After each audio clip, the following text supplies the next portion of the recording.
সেনাপতি বলেন রাজামশাই। তুমি কি এলাকার মধ্যে মাইক মারছো? জি রাজামশাই। মাইকিং করে কি কইছো? সমস্ত এলাকায় মাইক মেরে কইছি হ্যাঁ যে রাজা সাহেব যে কথা জীবনে শুনছে না হ্যাঁ। এই কথা যদি কেউ শুনাই তারে রাজা সাহেবের অর্ধেক সম্পত্তি তার নামে লিখে দিয়ে দিব। আমার রাজ্যের অর্ধেক অংশ লিখে দেন। হ্যাঁ, অর্ধেক অংশ লিখে দিবেন। এটা তোমরা কি মনে করিয়া? রাজামশাই, এই যে আপনার এই সেনাপতির যে মাইক মারছে, হ্যাঁ হ্যাঁ এই মাইক মারা শুননাই আমরা পুরস্কার নিবার আছি। আচ্ছা আমার সামনে আয়ু। শোনো, কথা হইলো আমি জীবনে যে কথা না শুনছি এই কথা যদি তুমি শোনাবার পারো আমারে, তাহলে আমার রাজ্যের অর্ধেক তোমার দিয়ে দেব। এটাই শোনাবার লাগে। আর যদি না শোনাইবার পারো তাহলে তোমার কান কিন্তু কাটতে বালতির মধ্যে রাখবাম। এটাও তো মাইক মারছে। হ্যাঁ তাহলে কও। আমি রাজি আছি। কও। আচ্ছা রাজামশাই, আমরা এই এলাকার মধ্যে এক বেড়ি 5টা ছেড়া হয়েছে, এটা কেমনে শুনছো? 5টা ফেরা দূর বেটা বাহুতরা। এই যে বাড়িটা আছে না, এক বেডির ঘরতে সন্তান হয়েছে 9টা, তুমি 5টা লইছো। না মাপ নাই, ফুরাল বাড়াল। স্যার এই রাজা সাহেব হ্যাঁ। এই পর্যন্ত 50টা হয়েছে। আচ্ছা আরো কেউ আছো? আসসালামু আলাইকুম। ওয়ালাইকুম আসসালাম। রাজামশাই, হ্যাঁ যে ঘোষণা আমরা দিছুন হ্যাঁ, ওই ঘোষণা হইনা এলাম পুরস্কারটা আমি নে। আমার রাজ্যের অর্ধেক নিবাগা তুমি। ঠিক আছে রাজামশাই। কিন্তু জীবনে যে কথা না শুনছি এই কথা আমার শুনানি লাগবো। আর যদি তুমি না শুনাইবার পারো তাহলে কান দুটা কাটতে বালতির মধ্যে রাখবাম। রাজামশাই, আমি যে কথা কইয়াম হ্যাঁ। এই কথা জীবন আমরা শুনছি না, এই যে শুনুন। কও।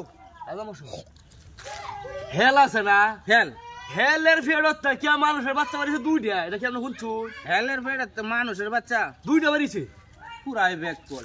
হেলের বেড়ের থেকে বেড়া ছাগলের বেড়ের থেকে টাইনা বাচ্চা বা হলাম 4 আমি মানুষের বাচ্চা। মানুষের বাচ্চা। আর তুমি আইছো আলাপ লইয়া উদের রাজামশাই, কান কাটো কান কাটো। এটা আমরা শুনছুন। রাজা সাহেব, 2টা কেটে মিটার একটা কেটে দাও।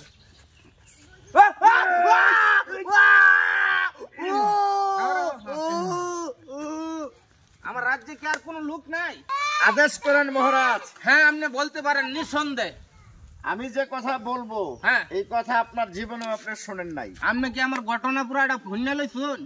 হ্যাঁ, আপনার সেনাপতি মাইক মারছিল, আমি খুব মনোযোগ সহকারে শুনছি। আমি জীবনে যে কথা না শুনছি এই কথা যদি শোনাবার পারুন, জি। আমার রাজ্যের অর্ধেক অংশ আমি আপনারে দেন। জি। আর যদি আমার শোনা কথাই আমারে শোনান তাহলে 2 কান কাটতে বালতির মধ্যে রাখবাম বইরা। আমি আপনার প্রস্তাবে রাজি। ঠিক আছে বলতে পারো। কথা বলবো বলেন। মহারাজ, হ্যাঁ আপনার বাবার বাবা অর্থাৎ আপনার দাদা, আমার দাদা, আমার দাদার কাছ থেকে বড় বড় ডুলি চিনেন, বের মানুষ যে ধান রাখে, হ্যাঁ হ্যাঁ ডুলি ডুলি, হ্যাঁ এরকম বড় ডুলি দিয়ে 2 ডুলি টাকা হাওলা টানছিল।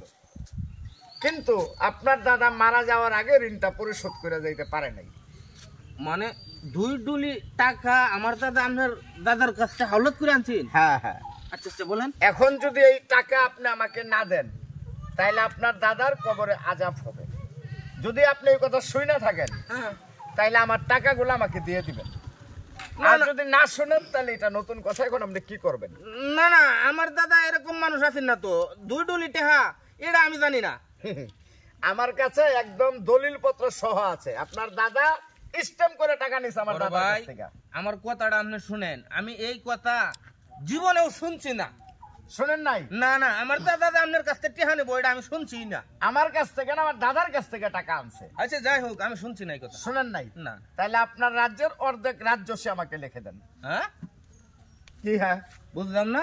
এই কথা তো আপনি কোনোদিন শুনেন নাই। না তাহলে এটা নতুন কথা।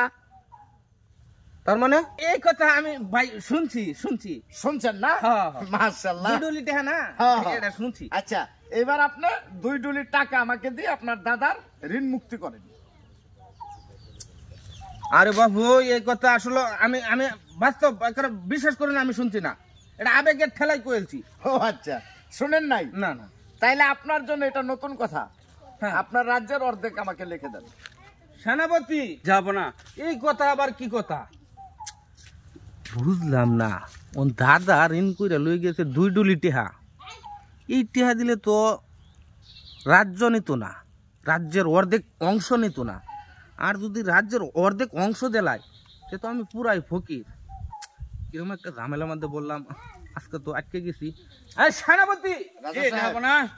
আসলে উনি যে কথা বলছে আমার সিদ্ধান্তে উনারে আমার রাজ্যের অর্ধেক অংশ লিখে দেব। যাবো না, তাহলে তো আমি আটকে গেলাম। আলহামদুলিল্লাহ, চলো। আলহামদুলিল্লাহ। আচ্ছা দেই না, কি আর বানাইলে তো চলেন। জান আমার এই যে আইন আমার সাথে আসেন। আচ্ছা ঠিক আছে।